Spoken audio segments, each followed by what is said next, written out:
सिकंदर बादशाह के पास इतना धन था कि सिकंदर बादशाह की तिजोरी की चाबी 51 ऊँट के ऊपर रहती थी। जरा अंदर लगाओ कितना धन होगा।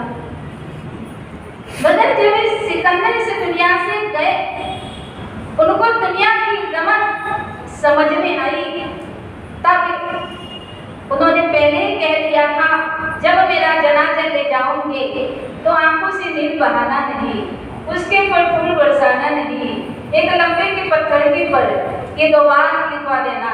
सिकंदर जैसा बादशाह इस दुनिया का बागी था और इस दुनिया से चला गया तो दोनों हाथ कुछ नहीं जाता साथ। इस रात को त्रेता युग से मनाया जा रहा है। ये हमारे करण जी ने भी मांगा था, थोड़े में बताएंगे। कहते श्री राम भगवान जी और माता सीता जी तीर्थ यात्रा में निकलते हैं। माता सीता जी सरयू नदी में स्नान, फल्गु नदी में गया में स्नान करती है। माता पार्वती जी की पूजा करती है माता सीता जी, और फल्गु नदी के किनारे के पर उन्होंने 5 पिंड बनाया, पिंड दान देने के लिए। जैसे ही 5 पिंड बनाया किसने? माता सीता जी। वैसे ही धरती के अंदर से राजा दशरथ जी का हाथ आता है। ये आनंद रामायण में लिखा है। हाथ आता है, माता सीता जी ने 5 पिंड रखा हुआ था। वो हाथ किसका था? राजा दशरथ जी का। वो लेकर चले जाते। माता सीता जी को बड़ा आश्चर्य लगता है। ऐसे करते करते हमारी माता सीता जी ने 108 पिंड बनाए पिंडदान देने के लिए, और 108 पिंड को किसका हाथ ले लेता है भाई? राजा दशरथ जी का। और माता सीता जी श्री राम भगवान जी जहाँ थे वहां जाती है। इधर श्री राम भगवान जी भी पिंड दान कर रहे हैं। पिंड दान देने के लिए उन्होंने भी मतलब वो भी दे रहे हैं। हर बार राजा दशरथ जी का हाथ आता था, मगर इस बार माता मतलब भगवान श्री राम पिंड दान दे रहे हैं तो राजा दशरथ जी का हाथ ऊपर नहीं आया। श्री राम भगवान जी बड़े चिंतित हो जाते हैं। उन्होंने लक्ष्मण जी को कहा, गोदावरी के तट के पर हम जब श्राद्ध आता है, श्राद्ध में हम पिंडदान देते हैं तो अक्सर हमारे पिताश्री का क्या आता है? हाथ आता है पिंडदान देने के लिए, मगर इस बार क्यों नहीं आ रहा है? लक्ष्मण जी कहते हैं, आप सीता मैया को पूछिए। सीता मैया को श्री राम भगवान जी पूछते हैं। तब माता सीता जी ने कहा, प्रभु मेरे से एक अपराध हो गया है, मेरे अपराध को क्या कर दीजिए भाई, क्षमा कर दीजिए। उन्होंने सारी हकीकत जो सत्य बात थी श्री राम भगवान जी को बता दी कि पिंडदान ऐसे ऐसे लिया। तो श्री राम भगवान जी पूछते हैं कि इसका साक्षी कौन है? किनको पूछ रहे हैं? माता सीता जी। तो माता सीता जी कहती हैं कि साक्षी है गौ माता। गौ माता को पूछा माता सीता जी ने कि मैंने पिंड दान दिया, दशरथ जी ने लिया, आपने देखा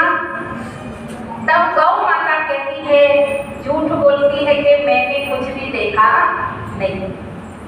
तो माता सीता जी साफ दे देती है कि ऐसे तो आप माता कहलाएंगी, पूजी जाएंगी, मगर आपका मुख हमेशा के लिए अपवित्र रहेगा, क्योंकि आपने क्या बोल दिया?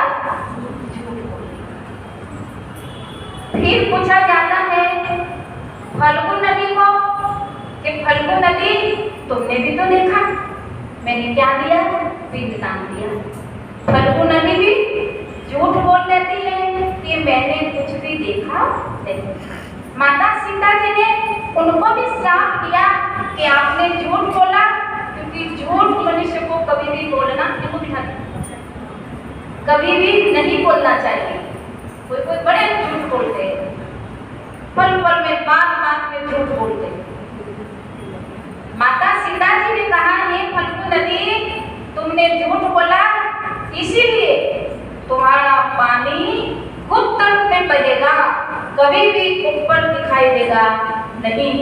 कभी भी गया में जाएंगे तो फल्गु नदी का जो जल है वो 5 फुट 10 फुट नीचे से बहता है, खोदेंगे तो निकलेगा, वहां पे वो सूख जाती है। फिर माता सीता जी ने ब्राह्मण देवता को ये कहा। फिर माता सीता जी ने कहा हे प्रभु, ये सूर्य देवता है, ये प्रगट देवता है।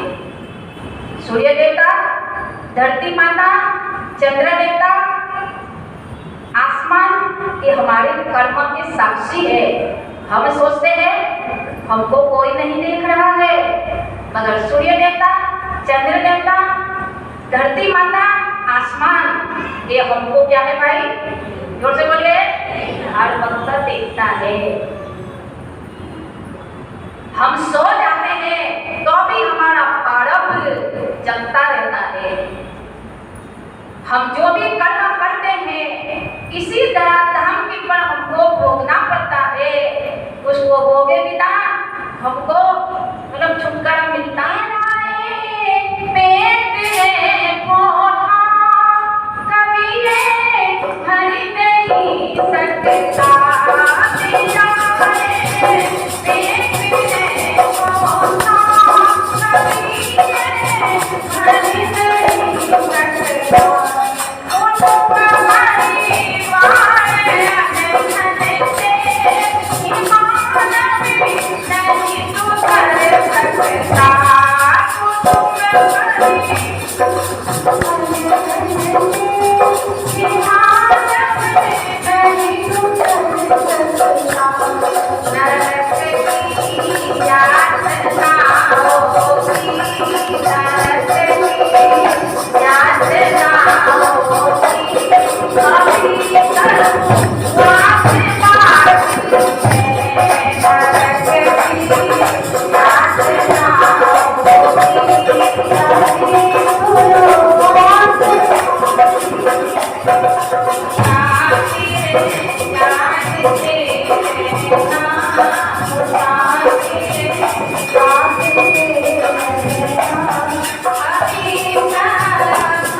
क्या कहा?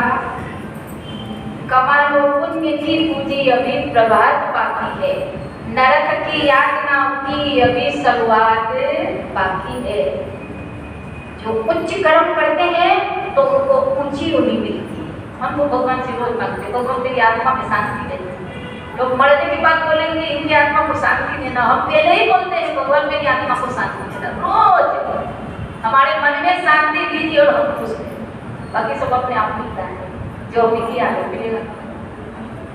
तो संतों ने कहा कि जो ऐसा कर्म करते हैं, गीता में लिखा हुआ है, जो निंदा करते हैं, जो ईर्ष्या द्वेष में लगे रहते हैं, महान लोगों की भी जो चुगली करते हैं, हे अर्जुन, मैं उनको नीच से नीच योनि में जन्म जन्म भटकाता रहता हूँ, उनकी आत्मा को कभी भी मोक्ष मिलता नहीं है। इसीलिए संत कहते हैं कि जैसी सर्विस वैसी तनख्वाह, जैसा कर्म वैसा हमको फल मिलेगा, जैसा हम कर्म करेंगे। इसलिए हमेशा ये सावधान रह करके अच्छा कर्म करना चाहिए। ऐसा भी लिखा हुआ है गरुड़ पुराण में कि चित्रगुप्त है, यम देवता की जो चित्रगुप्त है वो घूमते ही रहते हैं, वो दिखते नहीं है, लड़की बच्ची है, वो दिखते नहीं है, मगर चित्रगुप्त इसलिए तो गुप्त रूप में रहते हैं। और हमारे कर्म का लेखा जोखा हमेश के लिए क्या करते हैं भाई, लिखते रहते हैं। इसलिए तो जो पाप करते हैं उनको नरक में जाना पड़ता है, और जो पुण्य करते हैं उनको किसमें भाई, स्वर्ग में जाना। तो माता सीता जी कहती है, हे मेरे राम, ये सूर्य देवता है, ये प्रत्यक्ष देवता है, ये साक्षी है, इनको पूछिए। और जैसे ही माता सीता जी ने, श्री राम भगवान जी ने सूर्य देवता को पूछा, सूर्य देवता वहां पे प्रकट हो जाते हैं और सूर्य देवता कहते हैं, माता सीता जी ने 108 बार पिंड दान दिया, राजा दशरथ जी ने ग्रहण किया और उनकी आत्मा तृप्त हो गई। और वहां राजा दशरथ जी विमान में बैठ करके प्रकट होते हैं और राजा दशरथ जी भी श्री राम भगवान जी को कहते हैं कि ऐसा कुछ नहीं है कि बेटा ही पिंड दान दे सकते हैं, बेटा ही मुक्ति दे सकते हैं, नहीं, कोई भी पिंड दान दे सकते हैं। और सीता जी के पिंड दान से मुझे क्या मिल गई, मुक्ति मिल गई, मुझे सदगति मिल गई। फिर भी हे राम, आप गया में जाइए और गया में जाकर के मेरा श्राद्ध कीजिए, क्योंकि आप श्राद्ध करेंगे तो आने वाले लोग, अपने हिंदू के अंदर 3 पीढ़ियों का श्राद्ध किया जाता है, पिताजी का और दादाजी का, दादी माँ है, दादाजी का, दादी माँ का और पड़दा, 3 पीढ़ियों का क्या किया जाता है भाई, श्राद्ध किया जाता है।